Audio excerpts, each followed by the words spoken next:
All right, title says it all, so I'm just going to jump right in.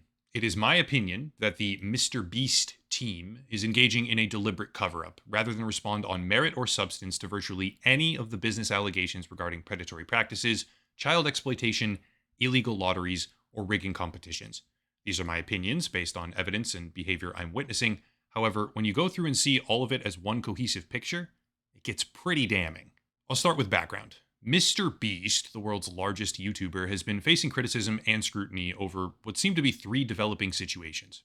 First, a former employee named Chris Tyson was engaging in wildly inappropriate behavior on a Discord server with minors present, which led to a massive trove of messages being leaked online, which are extremely damaging to the credibility and reputation of the entire company. Second, a former employee, going by the screen name Dogpack404, released a nearly hour-long video about illegal lotteries, underage gambling, and the rigging of competitions, which got about 8 million views and counting so far.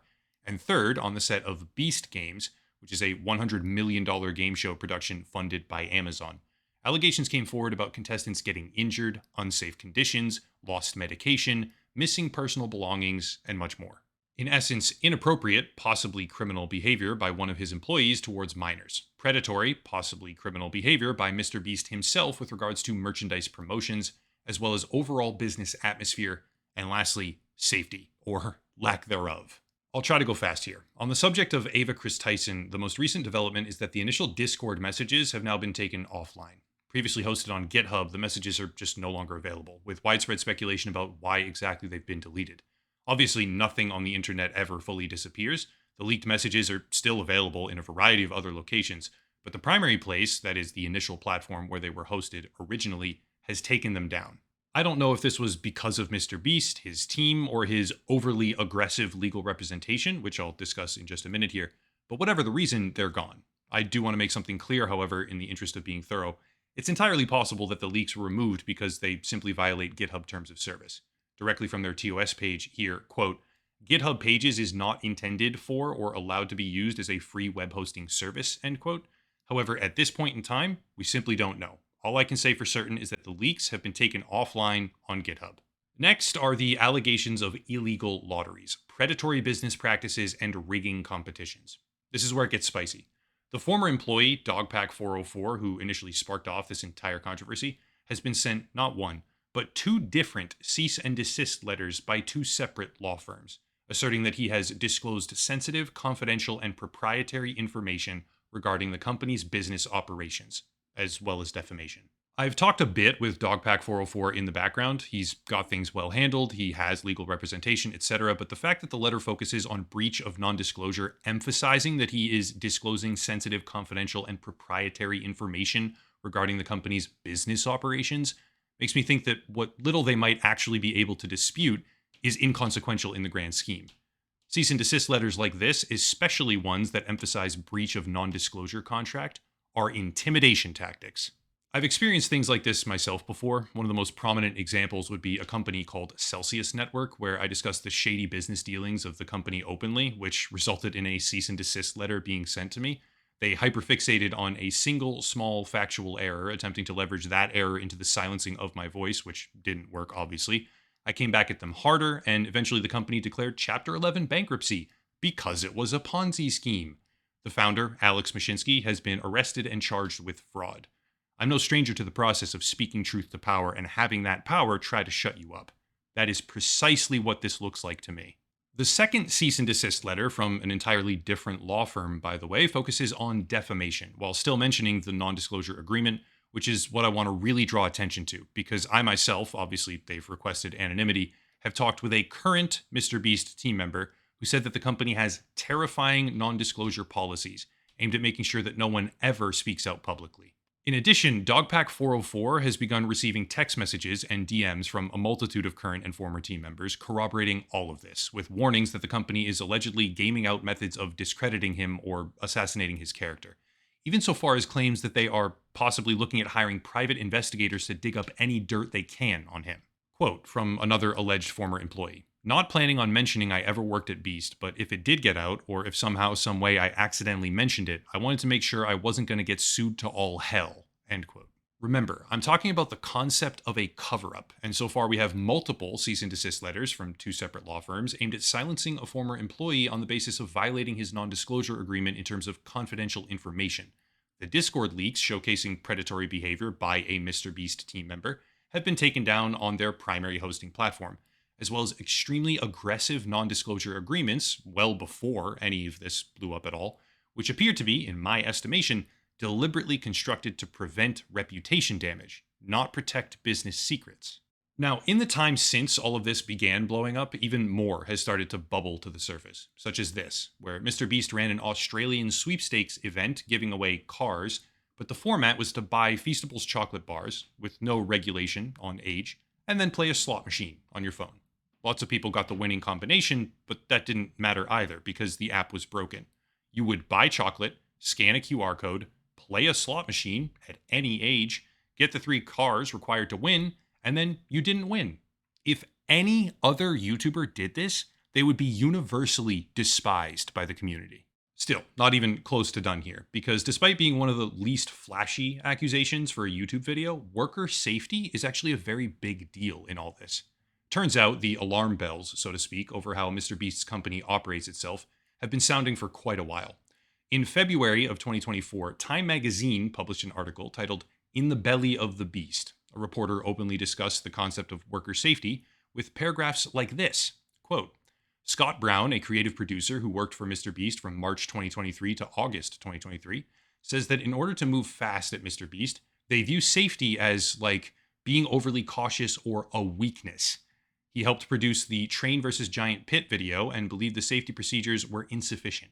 When he suggested using OSHA protocols for the pit's considerable drop, I was told, we don't need to worry about that, he says. Other producers say they were asked to work with explosives, fast cars, and heavy machinery with very little training on very little notice.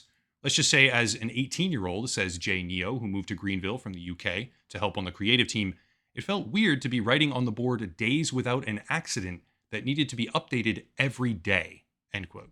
There's more, like the assertion that many employees had signed non-disclosure agreements and would not go on the record for fear of angering a powerful company, further corroborating that atmosphere.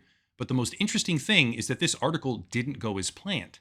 In my opinion, MrBeast was expecting a puff piece, and when that didn't happen, when the journalist was asking real questions, he cut things short. Further speaking to the problems building behind the scenes, if you look at Glassdoor, which is employees reviewing their employers, we see things like this, quote, they break OSHA violations like no other. Jumping from barges with equipment, I'm impressed no one has died yet, but there's been injuries, end quote. Or this, quote again, OSHA and Department of Labor violations rampant.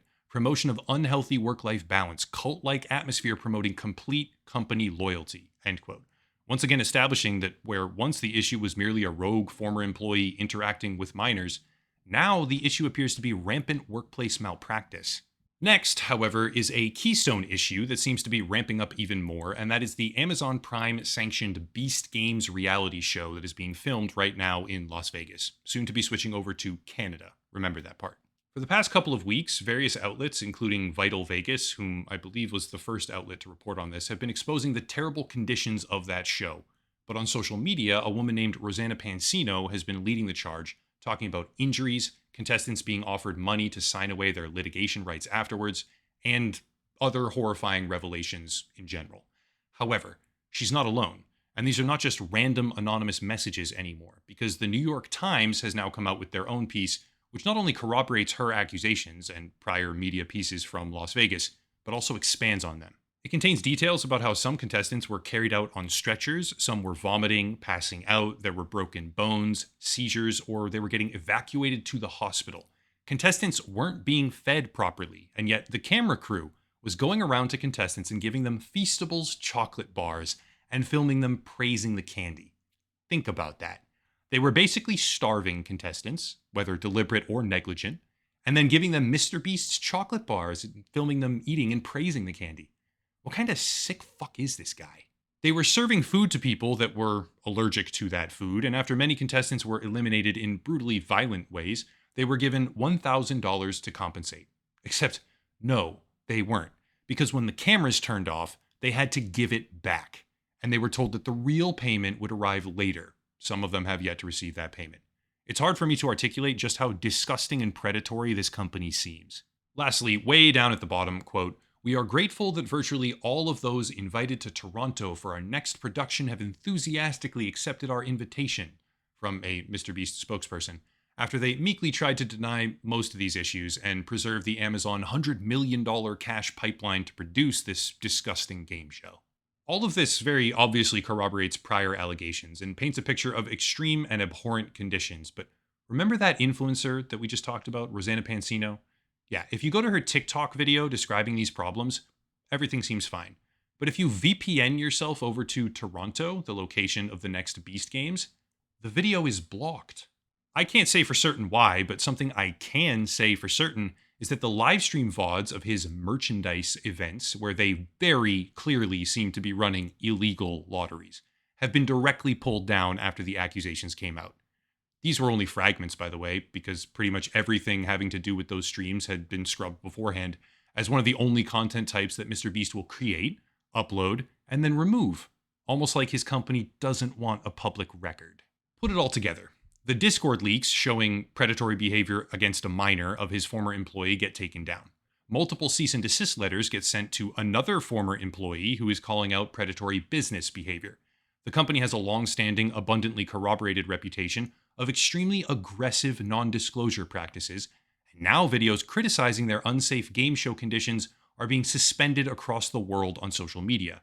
In the background, clips of their behavior are getting deleted, and all of this is happening as a trifecta of problems come to light, showcasing how the world's largest and most generous social media influencer just doesn't deserve the praise. If I were tasked with finding a single word to describe all of this, I would say wholeheartedly, cover up. Final words. This is not how you respond to your predatory media empire falling apart if it's not actually predatory. If it is predatory and garbage and manipulative, shady, or illegal, keep on doing precisely what you're doing there, MrBeast.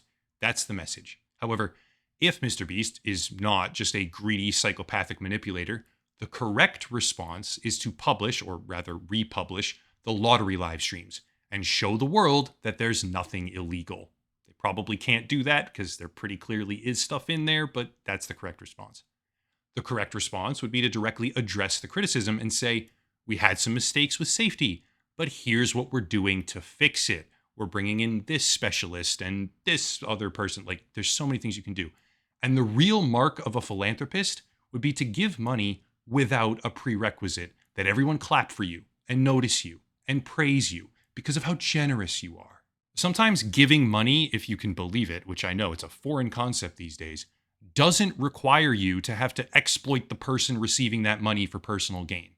Sometimes you can give something without filming them in their face with 9 cameras and controlling them and preying on the underdeveloped decision-making of children so that you get 200 million views and sell a bunch of chocolate bars as well, thereby making 50 times the money you gave to one desperate person by tricking 100,000 desperate people into giving you theirs. MrBeast is giving a masterclass right now in how to destroy your own public reputation, which I think was flimsy to begin with, but it's all kids and they don't know better. That's it. If you want to support, there's links down below. A special VPN deal if you want one. Big discount there. Also merchandise, social media, locals and Patreon, channel memberships, etc. But I'll cut it there and stop rambling. As always, thank you all for watching. Question everything, and have a nice night.